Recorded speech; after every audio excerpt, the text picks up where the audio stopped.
Hello everyone, welcome to সঙ্গীর সাথে পাঠশালা। আজকে আমরা ফার্স্ট ইউনিট টেস্ট 2026 প্রথম পর্যায়ক্রমিক মূল্যায়ন 2026 চতুর্থ শ্রেণীর বিষয় পরিবেশ এর একটি নমুনা প্রশ্ন উত্তর নিয়ে আলোচনা করব। তোমাদের পূর্ণমান হচ্ছে 20 এবং সময় হচ্ছে 40 মিনিট। প্রথমে রয়েছে সঠিক উত্তর চিহ্নিত করো, হাফ নম্বর করে। 6টি রয়েছে 3 নম্বর। এক হচ্ছে একটি জড় পদার্থের উদাহরণ হলো গাছ, ইট। সঠিক উত্তর হচ্ছে ইট। শিরদাঁড়া নেই এমন একটি প্রাণীর নাম কেঁচো না কাঠবিড়ালি। সঠিক উত্তর কেঁচো। ব্যাঙের খাবার হলো ঘাস পাতা না পোকামাকড়। সঠিক উত্তর হচ্ছে ব্যাঙের খাবার হলো পোকামাকড়। নেক্সট হচ্ছে 4 নম্বর প্রশ্ন, পাহাড়ি জায়গার গাছের নাম পাইন না সুন্দরী। পাইন গাছ। পাহাড়ি জায়গার একটি গাছ হচ্ছে পাইন। 5 নম্বর প্রশ্ন, নিজেকে বাঁচানোর জন্য বাঘের গায়ে রয়েছে রং বদলানোর ক্ষমতা না গায়ে ডোরা কাটার দাগ।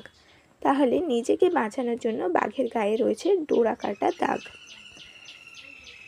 নেক্সট এবং 6 নম্বর প্রশ্ন হচ্ছে একটি বিলুপ্ত পাখি হচ্ছে ডোডো পাখি না পায়রা। সঠিক উত্তর হচ্ছে বিলুপ্ত পাখি হচ্ছে ডোডো পাখি। নেক্সট হচ্ছে শূন্যস্থান পূরণ করো, 1 নম্বর করে 4টিতে 4 নম্বর। গাছের ডালে বসে থাকার জন্য পাখিদের আঙুলের নখগুলো বেশ কেমন হয়ে থাকে। সুচালো হয়ে থাকে। গাছের ডালে বসার জন্য পাখিদের আঙুলের নখগুলো বেশ সুচালো হয়ে থাকে। 2 নম্বর প্রশ্ন, বর্তমানে পৃথিবী থেকে হারিয়ে গিয়েছে হিমালয়ের তিতির। কোন তিতির? বামন তিতির। তাহলে বর্তমানে পৃথিবী থেকে হারিয়ে গিয়েছে হিমালয়ের বামন তিতির। 3 নম্বর প্রশ্ন, গায়ের রং বদলাতে পারে এমন একটি প্রাণীর নাম কি? গিরগিটি। গায়ের রং বদলাতে পারে গিরগিটি। শামুকের নরম শরীরটা শক্ত খোলসের মধ্যে ঢাকা থাকে, সেটা তার আত্মরক্ষার জন্য। নেক্সট হচ্ছে ডান দিকের সাথে বাম দিক মেলা, এটাও রয়েছে হাফ নম্বর করে 6টি 3 নম্বর। বালিদ্বীপের বাঘ কি? একটি বিলুপ্ত প্রাণী। লোহা কি? একটি কঠিন পদার্থ। একশৃঙ্গ গন্ডার প্রায় বিলুপ্ত প্রাণী। বট গাছ একটি জীবের উদাহরণ। দুধ হচ্ছে কি? তরল পদার্থ।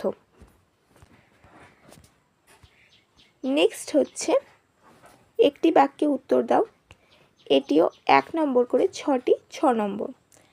ধানের খোসাকে কি বলা হয়? ধানের খোসাকে বলা হয় তুষ। ধানের খোসাকে তুষ বলা হয়। 2 নম্বর প্রশ্ন, পদার্থের কয় অবস্থা ও কি কি? পদার্থের 3টি অবস্থা আমরা লক্ষ্য করি, কঠিন অবস্থা, তরল অবস্থা আর গ্যাসীয় অবস্থা। কঠিন ও তরল অবস্থায় আমরা পদার্থকে চোখের সামনে দেখতে পাই, কিন্তু গ্যাসীয় অবস্থায় আমরা তা দেখতে পাই না। 3 নম্বর প্রশ্ন হচ্ছে কাঁটা আছে এমন একটি গাছের নাম লেখো।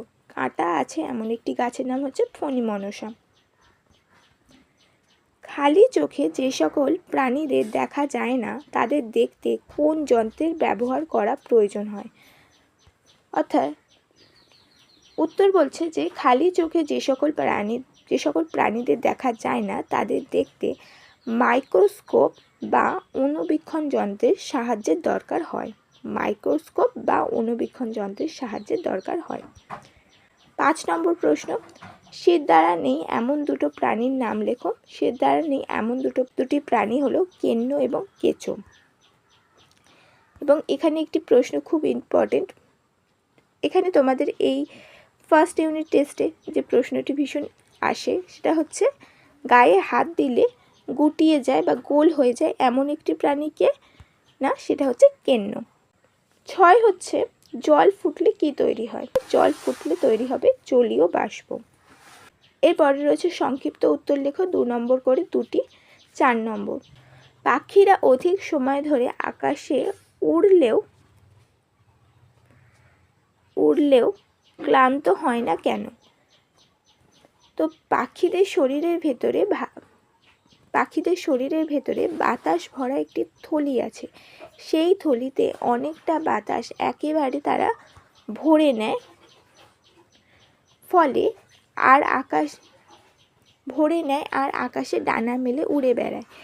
এর জন্য তারা অনেকক্ষণ আকাশে উড়লেও ক্লান্ত হয় না। 2 নম্বর প্রশ্ন হচ্ছে সংরক্ষণ কি? যে কারণে জীবের সংখ্যা কমে যায় সেই সব কারণগুলি যাতে না ঘটে তার ব্যবস্থা করে সেই জীবকে সেখানে সেই পরিবেশে রাখাকেই বলা হয় সংরক্ষণ। যেমন বন জঙ্গল না কাটা, সেখানে প্রাণীদের খাবার ও প্রয়োজন মতো জল যাতে যথেষ্ট পরিমাণে থাকে তার ব্যবস্থা করা, চোরা শিকারীরা যেন তাদেরকে মারতে না পারে সেদিকে নজর রাখা ইত্যাদি এর মধ্যে রয়েছে। নেক্সট হচ্ছে পদার্থ কাকে বলে? আমাদের চারপাশে যা যা জিনিস আমরা দেখতে পাই সেগুলিকে আমরা বলি বস্তু, আর বস্তু যা দিয়ে তৈরি হয় তাকে বলা হয় পদার্থ।